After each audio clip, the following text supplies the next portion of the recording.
If you are a regular listener to the Sociology Show, then you could help with the costs of promoting and hosting the podcast. If you can spare even a small amount, then you can donate on the GoFundMe.com website by searching for The Sociology Show. There is no obligation, of course, and all future downloads will continue to be free. A huge thank you to all those that have already donated. Your kind gesture will help to continue keep the show going and growing. Best wishes and keep enjoying the show. Hi, you're listening to The Sociology Show, a podcast about absolutely anything to do with the wonderful world of sociology. Whether you're a teacher, a lecturer, a student, or just taking a passing interest, this podcast will look at a range of issues from social class, ethnicity, gender, sexuality, religion, crime, education, and anything else that sociology has to offer. My name is Matthew Wilkin, and in each episode I will speak to someone working in the field of sociology and let them explain all about their own interests, their research and their experiences. So put your earphones in, turn the volume up, and let's be sociology geeks together, eh? Hello and welcome to The Sociology Show. The Sociology Show podcast is brought to you in association with Tutor2You Sociology, the exam performance specialist for A-level and GCSE sociology students and teachers. You can visit tutor2you.net/sociology, and there you can pick up revision guides, flashcards, revision videos and everything else that you need for your A-level or GCSE sociology studies. And so my guest for this episode is Dr Alicia Walker. Alicia, thank you for joining me. No, thanks for having me. Thank you. And do you want to tell us a little bit about who you are and what you do first before we get into your research? Sure. I am an assistant professor at a university in Missouri. I am a professor of sociology, and my research agenda centers around intimate sexual relationships, gender and sexuality, and I have a particular interest in closeted behaviors. I'm particularly interested in those behaviors that folks tend to keep secret. I think we all are, aren't we? Everyone's a little bit nosy, aren't they? Sure. And where did sociology start for you, Alicia? Kind of late, actually. I was in the midst of getting my master's in education, as I used to be a classroom teacher, and I was working on my thesis. And my professor said, "Are you a closet sociologist?" I said, "I don't know. Am I?" Because all of my theorists that I was using were sociologists. And so I started getting into the discipline and realized that was really where I should be. That was really my home. And so I got my, I got my PhD in sociology, but my previous degrees were in totally other fields, which is not uncommon in sociology, but there is a learning curve when you come into the PhD and you don't have the background. And you just said you were using sociologists. Was there particular theorists that kind of piqued your interest then? Yeah, with what I was doing with my education research, all the theorists that I chose, apparently, I don't think I even noticed or paid attention. I just liked what they had to say. You know, I was like, oh yeah, this applies to what I'm talking about. But they were all sociologists. Oh, well, one of them was Dr. Edward Morris. And I can remember that because I went to University of Kentucky to work with him. Right. And you said you're interested in closeted behaviour. Can I ask why? Why are you so curious? Because it's such an interesting area that you do research. Yeah, it is. It's really fascinating. I don't know exactly. It started with the master's. I was a classroom teacher, and I noticed that I had all of these male students were very bright, very engaged in class, and had really insightful, thoughtful commentary to make. And then they just wouldn't turn their work in. You know, and I'd have to work really hard to get them to turn their work in. And when they turned it in, the work was good. And so that was, really kind of puzzling. And then you talk to other teachers and find out, oh yeah, no, they do this. They do this in all their classes. So it's like, that's really curious. And so that was actually the topic of my master's thesis, was looking at boys who purposely underperform. I think in the UK they call it laddishness, right? Yes. Yeah. And so what I found through that study was just really, really fascinating, was that there's this whole, kind of internal narrative that these boys had that they could hardly articulate to you, but they had clearly, thought about it and were operating under it, if that makes sense. And as we would talk in the interviews, they would end up having this really emotional response to what we're talking about. Many of them cried, and basically what came out was the reasons for what they were doing was very secret. And so that was kind of fascinating to me, just this whole idea that, we walk around in the world and we interact with people and we have this whole persona, but then some of us have this entire other persona that, we just box up all day, right? And we only let that out with certain folks in certain settings. That's kind of fascinating to me. It seems on one level kind of exhausting, right? And maybe it seems that way to me because I'm just sort of myself all the time. You just get what you get, for better or for worse. Sometimes maybe that's not the best thing. And so that's really fascinating to me, this idea that folks have this like public face that they put on, but then they have this entire secret life that they don't talk to very many people about, or, most people don't know about. That's kind of interesting. Yeah. Is that more prevalent in males, do you think? Because I know you've written books on both men and women. Is that kind of secret life, not showing emotions, not showing your real feelings, is that more prevalent in males? I think stoicism is definitely more prevalent in males, at least here in the United States, because, we really encourage men to not show any emotions. We encourage them to pretend they don't really even have any, right? So I think that aspect definitely is more prevalent in males here in the States. The secret life, I don't know. I've sure talked to a ton of men and women who are carrying on totally secret lives. So I don't know that really has a gendered aspect to it. Yeah. And you just mentioned secret life. So should we get into your first publication that I want to talk about? Sure. I'll give the full title. The Secret Life of the Cheating Wife, Power, Pragmatism and Pleasure in Women's Infidelity. Did I get that right? That is correct, yeah. Excellent. So it's a mouthful, isn't it? It is, yeah, it is. Tell us how that all started. How did you get into that? Okay, well, so my habit, and it's been my habit for as long as I can remember, is to start the morning reading the news.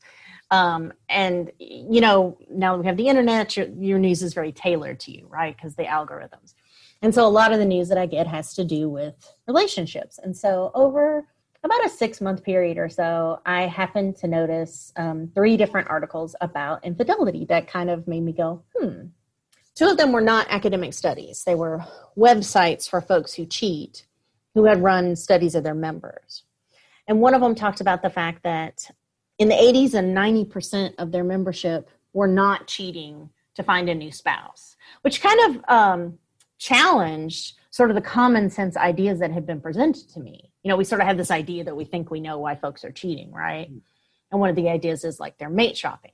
And I was like, that's interesting. Well, they're not doing that on the site, so that's curious. And then a few months went by and I read another story, again from a website specializing in infidelity, that said that 80 and 90% of folks never get caught. Folks who are cheating never get caught. And it also caught my attention because we sort of have this idea that if somebody's cheating, it's going to come out, right? It's going to be discovered.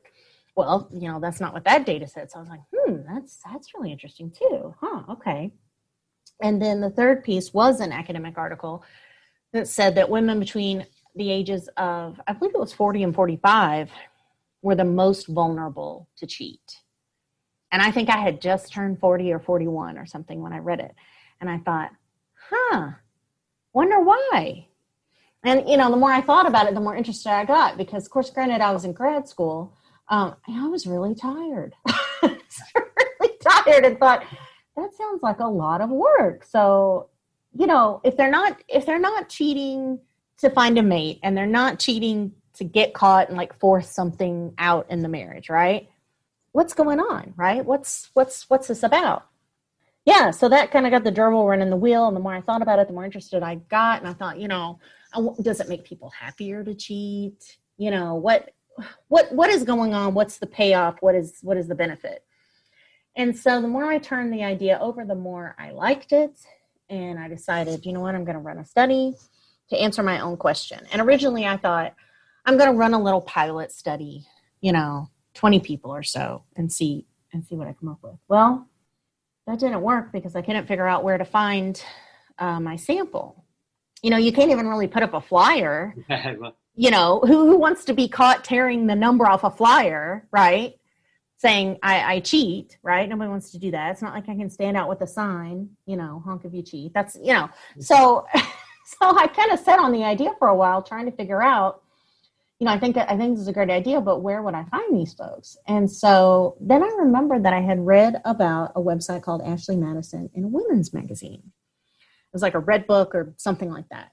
And some journalists had went undercover and all this kind of stuff. And so I thought, well, I don't think they're going to be interested in working with me. I'm just a peon grad student, right? But what's the worst that can happen? They tell me no. And so I sent them an email, kind of thinking I was probably not ever going to hear back from them. And within 24 hours, I had heard back from them. And they very graciously agreed to send out my recruitment call. And that turned my little idea of a study into kind of a large idea of a study. And then it sort of took on a life of its own. Just for clarification, when you say cheating, are you talking about forming another relationship or sex? Let's put it bluntly. I let people define for themselves. Yeah. And so far, everyone I've talked to is carrying on a sexual relationship with other folks. And then, Alicia, something that grabbed my attention when I was just looking through the chapter names. Can I ask about chapter 2? I just read a bit that said chapter 2, a large penis is always welcome. A large penis is always welcome, yes. We've got to talk about that bit, haven't we? Could you just tell us what that chapter's about? So that particular quote comes from the television show Rome. I don't know if you ever watched it on HBO. And one of the characters, Atia, says, a large penis is always welcome. And I thought of her as I was interviewing these women, and they were talking about the sorts of things that they vet their partners for. So that particular chapter is about women's vetting practices, right? And sort of how they figure out. Because when they log on the site, according to their own self-report, they're kind of inundated with messages. Yeah.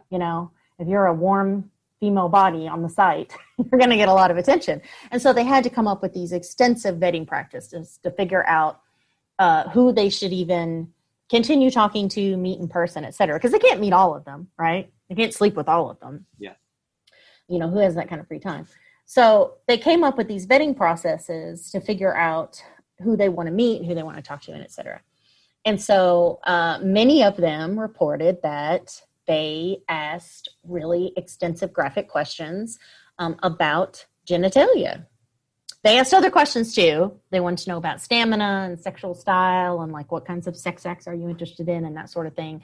But genital size came up more than once, definitely, which made me think of that quote, which I thought was a great title for that chapter. Yeah, I just felt I had to ask you about that chapter. Could you tell us a little bit else about what you found about the sort of common stories, if you like? Yeah, sure. So what I heard over and over, more than half of the sample said that they were in a primary partnership that was either sexless, meaning they're not having sex with their partner, or orgasmless. So I'm having sex with my partner, but it is not pleasurable for me. And so the women, other than the 7 women who are a subset of that group, so the bulk of the women said, I'm married to this guy and he's great and he's a great father and we're best friends and I have nothing but respect for him. I don't want to change anything. I don't want to not be married to him or anything like that. However, if I don't get my sexual needs met, I'm not going to be able to continue staying in this relationship. So what they were trying to do is outsource a specific aspect of that relationship, i.e. the sexual part, to a more skilled, more interested third party, if you will. And by doing that, they were more able to continue staying in the primary partnership, which I realize sounds counterproductive, right? I'm cheating to stay. But that's what I heard over and over and over. Women said, if I had to give this up, I don't think I could keep staying in my primary partnership, and that would break my partner's heart and break up my family and take my spouse away from my child, and I don't want to do any of those things. And so they were exercising what I call the infidelity workaround. You're sort of sidestepping the stigma and the expense and the frustration and difficulty of getting a divorce.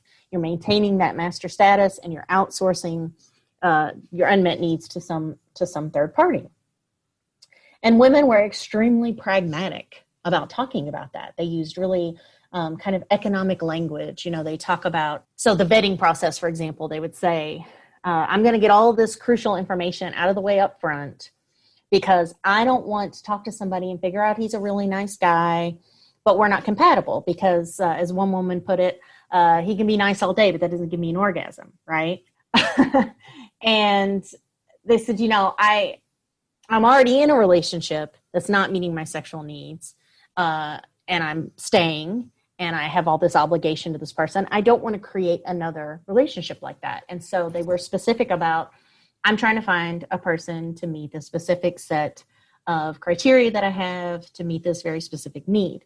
And many of them talked about maintaining multiple concurrent outside partnerships alongside those marriages. And they explained that in very pragmatic terms as well. They said, I have already had the situation where I've sort of put all my eggs in one basket with this marriage, and that has not worked. I'm sitting here without my needs met. And so why on earth would I replicate that in my outside partnerships? And so they talked about keeping a roster of cheating partners. They talked about keeping the bench full, keeping the candy jar full. There was not sentimentality in terms of how they regarded these men they were cheating with. It was not, oh, he's a knight on the white horse and he's going to, solve all my problems. There was none of that sort of mentality among the bulk of these women.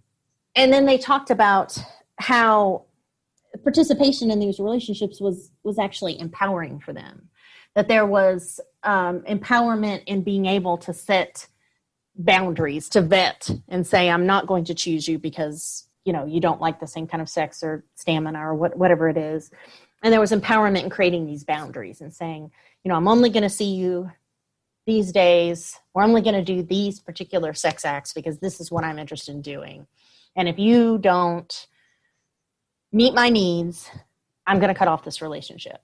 And I'm not going to feel badly about that. Yeah. And they talked about the fact that was really, really empowering. And many of them said, I'm having these frank conversations with these total strangers online about my sexual needs. And I really wish I had done that before I got married. And I thought, that's really interesting. We don't sit down and have these frank conversations, like how often would you think you want to have sex and things like that with someone that we're about to share our lives with, right? We think, oh, I love this person and they love me and it's all going to work itself out. And of course, we know from the data that's often not how it works at all.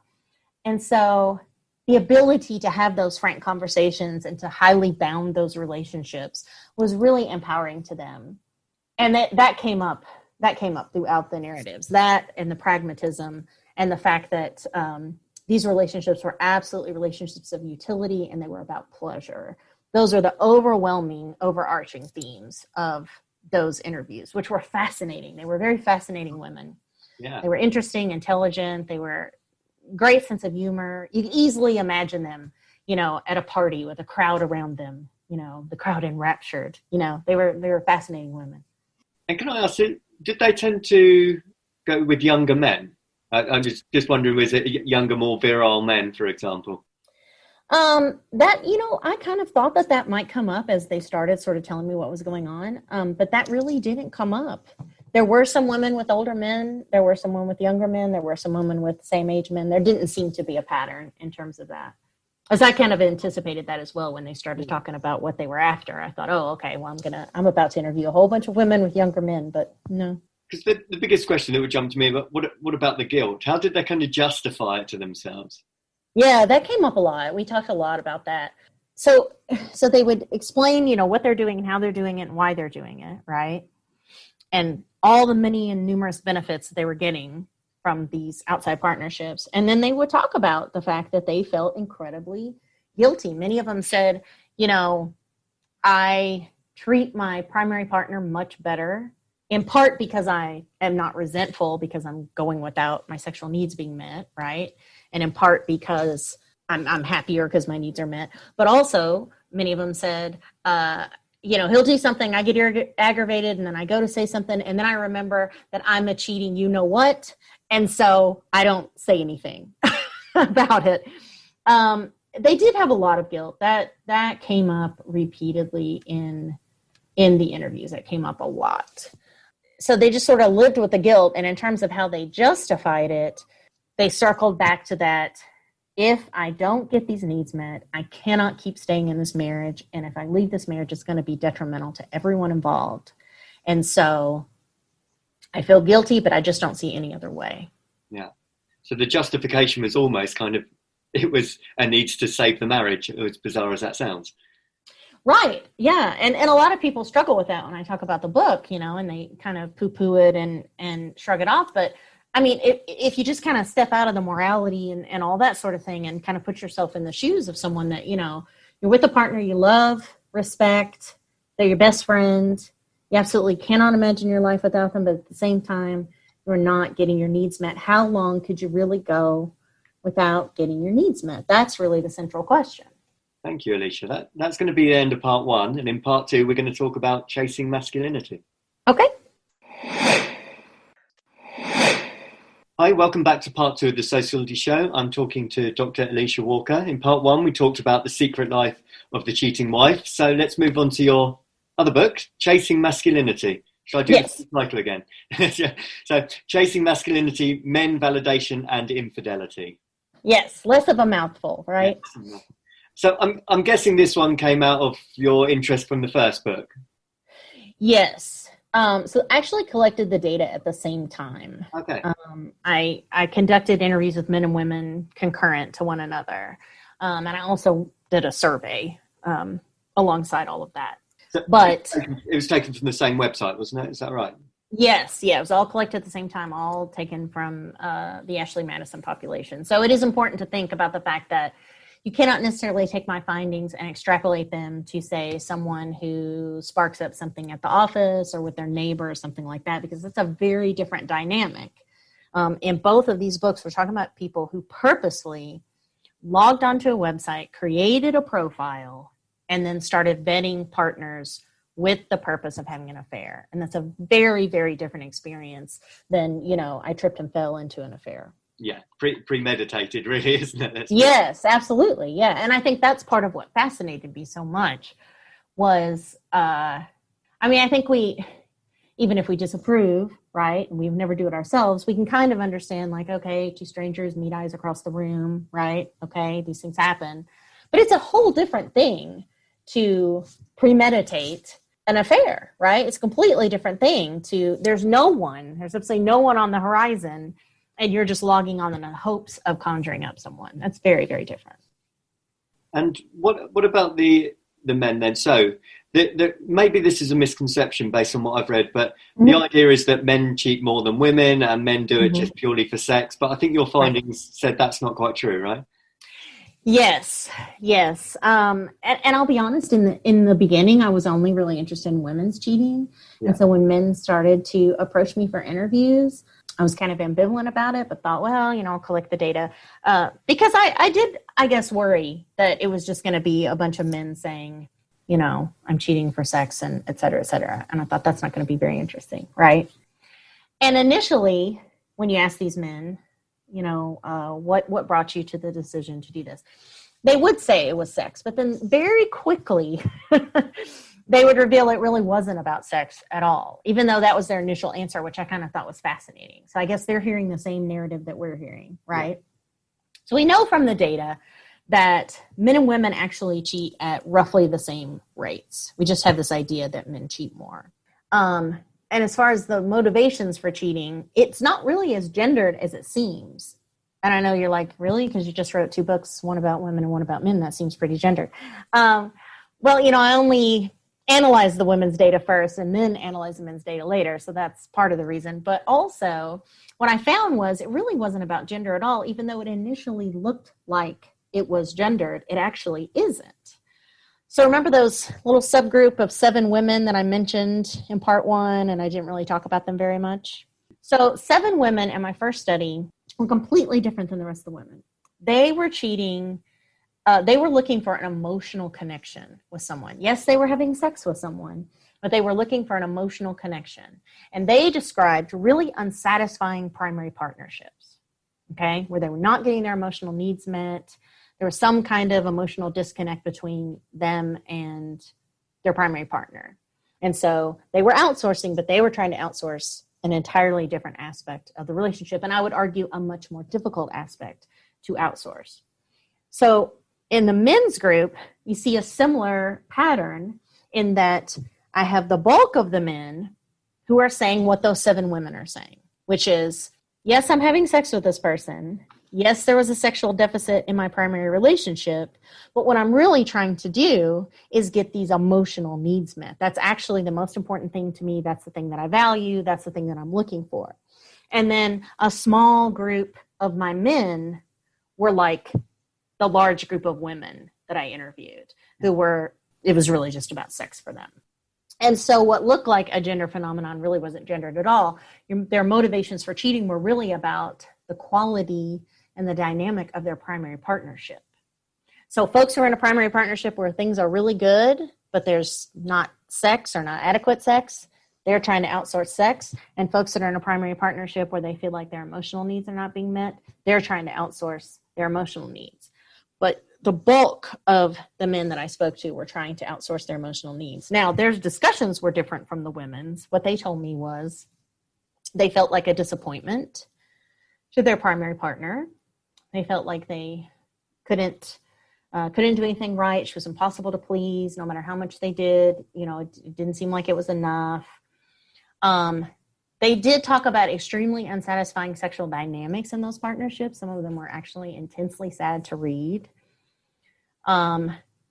But what happened was, so you have these women who are telling you like, oh, yeah, I have sex with my partner, but it's not satisfying. And so I'm just going to, go find somebody that can take care of it. These men are having these unsatisfying encounters with their wives, and they're internalizing that as some problem with them, which is kind of interesting in and of itself. Because one of the words that I notice comes up a lot is emasculation, isn't it? Yes. So do you want to say a little bit more of that? Did the majority of males feel emasculated by their partner, and if so, how? Yes, that came up in every single interview I did with men. That word or some version of that word came up with every single one of them. And they just basically talked about the fact that they really, truly believed that their primary partner was disinterested in them, both as a sexual partner, but also as a person. They felt that she wasn't interested in like the details of their day or their fears and concerns and dreams and things like that. And they were not interested in sex with them. Even the few men who were having regular sex with their primary partner described these sexual encounters that for them were extremely unsatisfying because of their perception of the primary partner's disinterest. They felt like she wasn't enthusiastic about sex, and she wasn't interested in like a extended sensual kind of encounter, if you will. And all those things made them feel emasculated. And they talked about how they, before they had decided to go on Ashley Madison, they had went through this extended period of, feeling really bad about themselves and their self-esteem and not feeling like they were very manly. There was definitely this sense of this need for external validation, and that the validation needed to come from a female romantic sexual partner. And that she basically has the power to say, you, my friend, are very masculine, or, you're not. Even if she doesn't say you're not, just her disinterest, if he perceives her as disinterested in him, that was emasculating for them as well. And of course, I have no idea what the actual dynamics are with their wives. I can't tell you that their wives were indeed disinterested in them, but that's their perception of what's going on. Do you know what's really interesting? I reckon if you did a straw poll with people and you said one group is claiming that their partner's showing disinterest in them and the other's sexually unsatisfied, most people would go for the other way around. Yes. Most Yeah. people would assume it's the man saying they wanted more sex and the woman saying that their partner is not showing interest in them. Or am I being stereotypical myself there? Well, no, I think that is probably the assumption. And yeah, I think you're right. If you asked 10 people on the street, they would have assumed that things would have shaken out the opposite way of what they did. Yeah. But are there any other sort of classic differences between the reasons behind male and female infidelity? So the small subgroup of women and the bulk of the men were all searching for an emotional connection with someone, right? But a big difference between the men was that they talked a lot about needing validation and how important it was. So many of them said to me, you may think you know what men are like. You may think you understand men, but let me tell you something. I bet you don't understand this. We need way more praise than you could ever imagine that we need, which I thought was kind of fascinating. The fact that they were self-aware enough to realize that and that they were willing to admit that. I thought that was kind of fascinating. And that came up repeatedly, that men acknowledged, I need a lot of praise. I need a lot of validation. I need a lot of attention. And so what they sought in their outside partnerships, yes, they wanted to have sex with them, sure. And they wanted a very specific kind of sex. So whereas the women, they wanted to have the sex they wanted, yes, but the kind of sex they wanted varied tremendously from woman to woman in that study. The men all described the same kind of sex. They all wanted to have what you might call in the mainstream culture, the girlfriend experience, right? So they want to have sensual sex, spend hours having sex with the partner, and they want her to be like very, very enthusiastic and very vocal about her orgasms.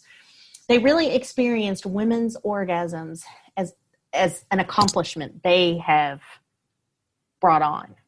They saw themselves as uniquely skilled in being able to provoke orgasm. And because they had this unique skill, it was their responsibility to provide orgasms. And so that was another part of their frustration with their primary partner, who, is either not interested in having sex with them at all, or if she's going to have sex with them, she just wants to kind of get it over with, like it's a chore, and sort of move on. And that was really an affront, right? Both to their masculinity, but also their sense of themselves as like, I am this extremely skilled orgasm provider. Yeah. Where for both men and women, actually, were the relationships they were having, the extramarital relationships, were they relatively short-lived, or were these quite often going on for years and years? It really depended. So women often switched up partners fairly frequently, or they either switched up partners frequently, or if they were seeing someone sort of long-term, they had multiple other partners. So maybe they're seeing you one time a month, and they're seeing this other person 2 times a month, and they see this person once a month, and you understand? Or they're just switching up a lot. They talked about, I want to try different parts of the menu. I want to try out different kinds of people. I get bored. With the men, they were really trying to find a partner kind of for the long haul. They were really interested in finding a partner who was going to be enthusiastic in bed, but also concerned about their day and interested in them as a person, and, give me a lot of attention and validation and praise, et cetera, et cetera. And so if they found someone like that, they wanted to keep that going. And unlike the women, where the bulk of them had these concurrent partnerships going on, men were trying to sort of replicate monogamy in their cheating. Only a very small, handful of them said, I just go from woman to woman, or I have multiple relationships. The bulk of them, they were trying to have ongoing things. So I talked to some folks who, they'd been seeing their partner for years and decades. Some of them had newish partners that they'd only been seeing for months, but their intent was to continue that as long as they possibly could. As you're talking through this, Alicia, I reckon a lot of listeners are sat here panicking now. I tend to have that effect on people, yeah. But there'll be a lot of people listening in long-term relationships, marriages, and so on. Kind of thinking, well, just how common is this? That is a great question, and we can't really answer it, to be honest. Yes, there are publications that will give you rates of infidelity participation, absolutely, but here's the issue. Most of them utilize data from face-to-face interviews, often face-to-face interviews that have taken place with the partner sitting right next to you. So you're probably not going to be honest about that, right? And those tend to place participation fairly low, like somewhere in the 20 to 38% or so. Studies that have used other means show much higher rates. There's some studies that place it at about 50 or 60%. There's others that place it at about 85%. We honestly have no idea the actual incidence of infidelity. All we can really say is that we assume that it's higher than what the mainstream reports have shown us. We assume it to be higher than, say, 38%. But it's impossible for us to really know because it's such a closeted behavior. Yeah, absolutely. Yeah. Understand why I can tell you this. I get at least a couple emails a month from folks, usually men who, I guess once the men's book comes out, I'll start getting them from women. But men who are emailing me who have discovered their wife is cheating or they think their wife is cheating. I get several of those a month myself. I can understand. And could I ask you what else you've kind of learned overall from the research, Alicia, to finish off? Well, we have this idea that if someone cheats on us, they don't love us, right? That's a fairly common idea. If I discover someone's cheating on me, it absolutely means they don't love me, they don't respect me, and the appropriate response is I should set all their belongings on fire in the yard, right? That's apparently not the case based on the folks I've interviewed. Just about everyone I've spoken to deeply, deeply loves their partner and truly wishes that they could get everything that they needed from their spouse. It's just not the case for them. So I would say one of the big overarching things is that while the discovery that you've been cheated on is, of course, devastating and shattering, and I completely understand that, I think we do need to find some way to step away from this idea that it means that the person doesn't love you. Now, maybe that doesn't mean that you stay in the marriage. I don't know. But I think that's definitely something we've got to re-examine. I think this idea that we're not having these intense, graphic, explicit conversations about our expectations in terms of sex with, folks we're thinking about moving in with and getting married to, I think we need to examine that. I think we could learn something from these women and their vetting practices for certain. I think that you can have two people in the same marriage having a completely different experience of that marriage. I don't know how I would run it, but I would love to run a study where I'm talking to somebody who's cheating and somebody who's married to the person and doesn't know they're cheating. I think that'd be a fascinating study, although I have no idea how I would run it, because I bet you I would get two really different versions of the same marriage. And I know it does open up the question, which I think it says in one of your books, about why do we see cheating as such a big deal? Mm-hmm. Yeah, and we do. Yeah. Here in the States, consistently, it's 90, better than 90%, 95, 98% of folks will say that cheating is always wrong all the time under all circumstances. And yet we know that folks are cheating, right? Well, so we have this. By the statistics, yeah. If 99% are saying that and 30, 40, 50% are cheating, then the statistics don't add up, do they? Oh yeah, no, we've got a huge disconnect between what folks think is okay to do and what folks are actually doing. And to me, what that says is we have a disconnect between what we think we should be doing and what we can withstand.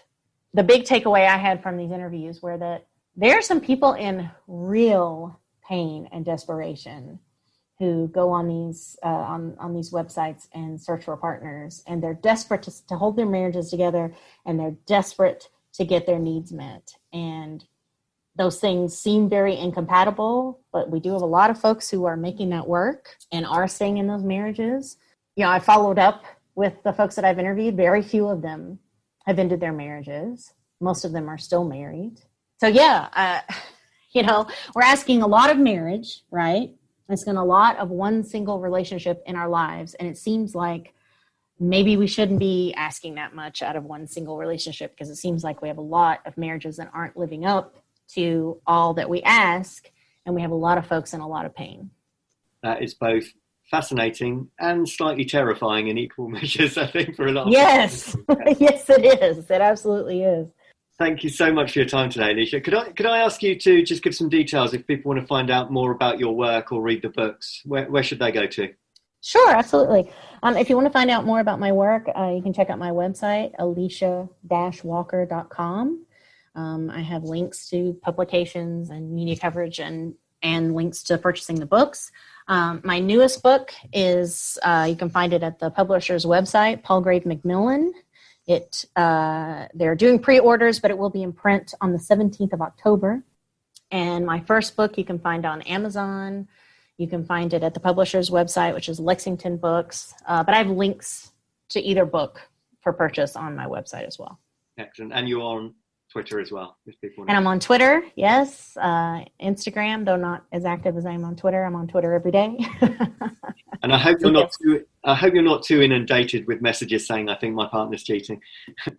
I do get a fair amount of them, and they are very sad. I do feel terribly for folks who have made that discovery. Thank you so much again for your time today, Alicia. I really appreciate it. No, absolutely. Thanks for having me. Thank you. If you are a regular listener to the Sociology Show, then you could help with the costs of promoting and hosting the podcast. If you can spare even a small amount, then you can donate on the GoFundMe.com website by searching for The Sociology Show. There is no obligation, of course, and all future downloads will continue to be free. A huge thank you to all those that have already donated. Your kind gesture will help to keep the show going and growing. Best wishes and keep enjoying the show. Thank you for taking the time to listen to the podcast. If you would like to contact the show or be interviewed, then please email the sociologyshowpodcast@gmail.com.